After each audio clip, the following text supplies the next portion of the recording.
Somebody got smoked. Corville, what's the niggas that be banging over here? What's this? What's the nigga? You on the phone? The phone? It's the 4s and 5s. For two siblings killed in what appears to be a targeted attack in Detroit. Thank you for joining us at 6. I'm Mike Duffy. And even more heartbreaking, a baby found alive at the scene will now have to grow up without his. Let me ask you something real quick. What if the last phone call you ever made was to tell your cousin you were on your way to meet her? What if you were literally 10 minutes away from being safe, and then everything went silent? That is exactly what happened on Detroit's East Side on May 20th, 2026. And the more you dig into this case, the more it will sit with you. Because this wasn't a random act of violence. This was planned. Someone woke up that morning and made a decision. And two people, a brother and his little sister, never made it home. So if you are new here, welcome to Silent Crime Victims. And if you have been rocking with us, you already know we do not sugarcoat anything. We talk about real people, real pain, and real stories that deserve more than just a 2-minute news segment. So go ahead right now, hit that like button, subscribe, and click that bell icon so you never miss when we drop a new case. Because these victims deserve to be heard. And we are going to make sure of that. Now let's get into it. Raye Johnson was 33 years old. By all accounts from people who knew him, he was a presence. The kind of man who carried himself a certain way on the streets of Detroit.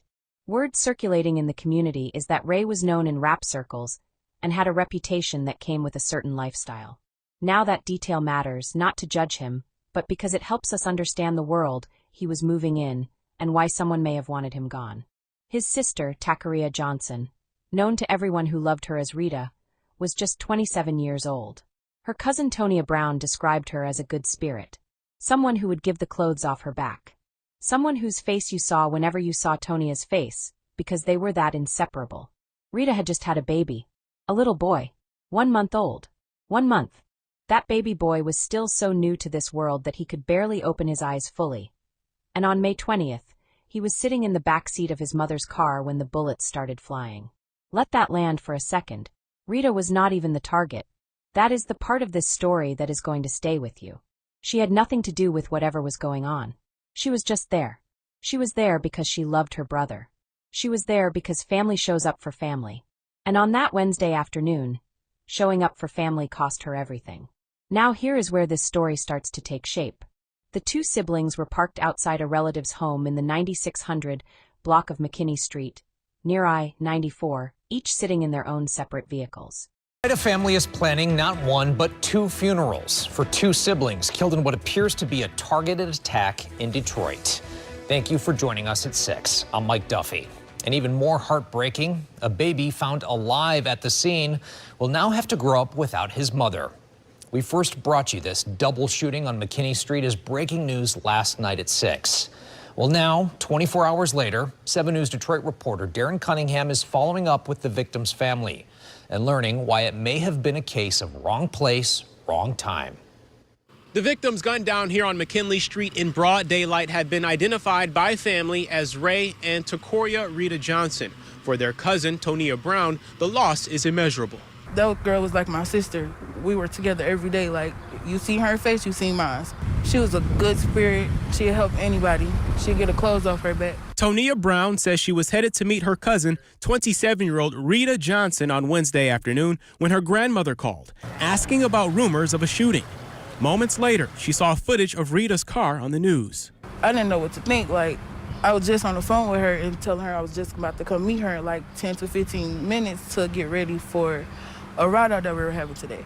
In a cruel twist of fate, Rita and her brother, 33-year-old Raye Johnson, were preparing to gather the very next day for a balloon release, marking nearly 4 years since a friend died in a car crash. Now they are being mourned. Police believe the shooting was targeted. The siblings were in separate vehicles outside of a relative's home on McKinney Street, and the suspect was on foot. That's all investigators are saying at this point. Brown believes the incident stemmed from a public feud online, a feud that Rita had no part of. What was this about? I'm not really for sure. I just know that it was some media stuff going on. And Social media? Yeah. I hope this is a lesson to everybody in the world. Would you say Rita was caught in the middle? Yes, definitely was. She should have never even been here, just, wrong place at the wrong time. But amid the horror, A miracle. Police say Rita's 1-month-old baby boy was in the back seat of the vehicle during the rain of bullets. He was physically unharmed. And her baby was in the car. Like, you have no empathy, no sympathy at all. How is the baby doing? He's fine. By the grace of God, God protected him, and he's here, he's living. Now we have to raise this child and let him know that his mother was a wonderful woman. Investigators do not have a suspect description yet, but they are scouring neighborhood surveillance cameras for leads as the hunt continues for Raye and Rita's killer. What is your message to the person who did this? Justice will be brought, and I hope you think about what you did. Anyone with information about this case is urged to call Crime Stoppers at 1-800-SPEAK-UP. On the city's east side, Darren Cunningham, 7 News Detroit. And we're certainly thinking about that family tonight. Thank you so much, Darren. Now think about that for a second. They were not out in the streets. They were not at a club or a party. They were outside a family member's house, in broad daylight, at 1:48 in the afternoon, and someone still came for them. Detroit's ShotSpotter system, which is basically a network of sensors across the city that detects gunfire in real time, picked up the shots immediately. And here is the detail that really tells you this was not some random shooting gone wrong. Commander John Svek of the 9th Precinct described the shot pattern as 9 shots quickly followed by 3 shots. 9 and then 3. That is not panic. That is not somebody just pulling a trigger in the heat of the moment. That is somebody who came with a plan, executed it, and made sure the job was done.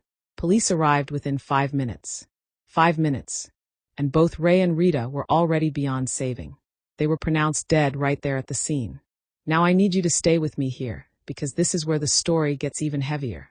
The same day this happened, the very same day, Raye and Rita were supposed to be planning something for the next morning.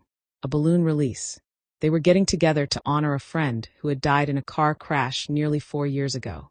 They were literally preparing to mourn someone else, to show up for somebody they had lost, and instead they became the ones being mourned. Now that is the kind of detail that does not just make you sad. That makes you question everything. Because life really does not give warnings. It does not send you a signal that today is the last day. Rita was on the phone with her cousin Tonia just minutes before it happened. Tonia told her she was about 10 to 15 minutes away and was on her way to meet her. 10 to 15 minutes. And by the time Tonia got that call from her grandmother asking about a shooting on the news, she already knew something was wrong. She saw Rita's car on the screen, and the world stopped. Now let's talk about what people on the ground are saying. Because the official police statement only goes so far, and you all know that the street always has more of the story. Word coming out of Detroit is that Raye was not just a regular guy living a quiet life. He was known. Known in the rap scene, known in certain circles, and known for not being the type to back down from anybody. And in Detroit, especially in those circles, when you carry yourself a certain way online, when you go on Facebook Live and you say certain things about certain people, there are consequences, real ones.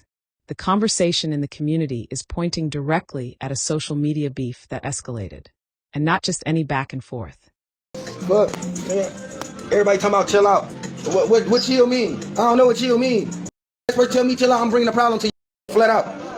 Give a brothers, mamas, nobody, nigga. He shouldn't have been talking shit, nigga. Troll all day. And if y'all feel some type of way, come get trolled on. Or y'all can get beat on. Like I said, is dead, baby. Dead ass mama. Ashes like on the tip of this blunt or that bones. Which one? Nah. And I said it. And dead ass baby too. Nah. And whoever else feels some type of way. I don't give a fuck that nigga brother, none of them. In jail. Fuck about that nigga brother. What they gonna do? Nothing. I'm still gonna be outside, still in the hood. Nobody ain't gonna do nothing. I'm still gonna make my money and ride through this bitch. Nigga, fuck that bitch dead.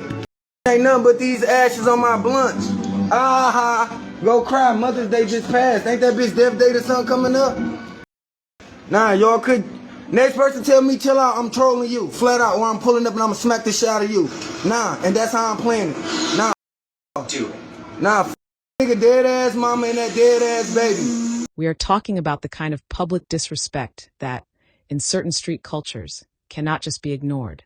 When you go live on Facebook and you call somebody out by name, when you taunt somebody in front of thousands of viewers, you are not just talking anymore. You are making a statement. And sometimes the response to that statement does not come in the comment section. Sometimes it comes in real life, in broad daylight, outside a family member's house. Now here is what makes this even more disturbing. Rita had absolutely nothing to do with any of it. She was not involved in whatever beef was brewing. She was not on any live streams. She was not throwing any disrespect at anybody. She was a 27-year-old mother who had just brought a baby boy into this world 1 month before all of this happened. 1 month. And because she happened to be parked in a separate vehicle near her brother that afternoon, she lost her life too. And that baby boy, I need you to think about this. He was in the back seat of his mother's car while bullets were flying. A 1-month-old infant. And by the grace of God, not a single bullet touched him. He survived something that his mother did not. And now that little boy is going to grow up in a world where the people raising him have to one day sit him down and explain what happened to his mother. And they are going to have to do it without answers, without justice, and possibly without closure. Now here is the breakthrough that gives this case a little bit of hope. Detroit Police Chief Todd Bettison came out publicly and said investigators already have a suspect or person of interest in this case. His exact words were, and I am quoting directly here, "We have a suspect or a person of interest, and we expect to have them in custody shortly." It is hard to commit a crime and get away with it now.